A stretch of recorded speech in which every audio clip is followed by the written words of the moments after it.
Welcome back to Groom's Investment Advice Hub. I'm Kevin Walsh, and I'm here with my colleague Brigham Winters, who heads Groom's Policy and Congressional Relations Practice Group. Today, we're going to talk about the things that Congress can do with respect to any new fiduciary initiative from the Department of Labor and ways that Congress can weigh in or make changes to what the Labor Department does. So Brigham, just throwing it to you, what are a couple of ways that Congress could get involved in this new retirement advice initiative? Thanks, Kevin. Yeah, it's a great question. First, and probably most formally, Congress could do what's known as a Congressional Review Act resolution, where basically both bodies of Congress, the House and the Senate, would attempt to pass a resolution effectively rejecting the rule.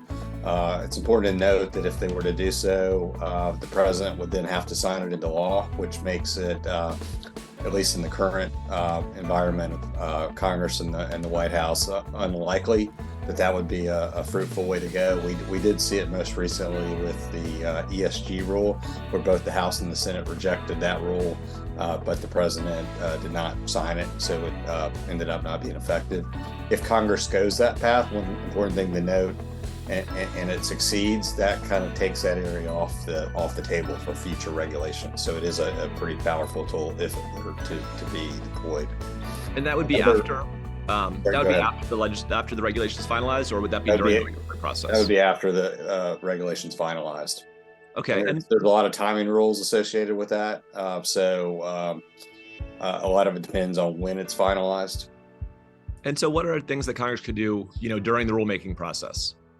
One thing that we often see is Congress tries to get involved through the appropriations process. They, either through kind of defunding of an agency or portions of an agency, or in particular with riders, to do something along those lines, where they attempt to effectively influence policy through the spending process.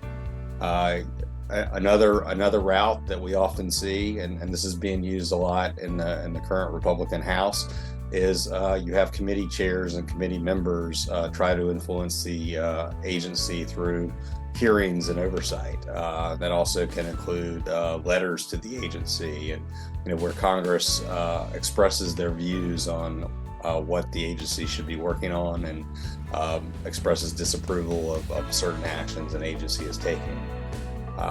And then, finally, Congress can do legislation. The agencies and issuing rules like this are interpreting the statute as it is. Congress can change the statute. That's obviously probably the hardest of these, because it's very hard to do legislation in controversial areas. It's really hard to do legislation in any area right now, given the state of Congress. But those are some different tools that are in Congress's toolbook. Well, thank you, Brigham. It sounds like with both chambers, you can make real changes to policy. And even with just individual members or coalitions of members in either chamber, you can still, work with Congress to influence outcomes. That's so right. Thank you for being on today. And, we look forward to talking to you again on the Investment Advice Hub.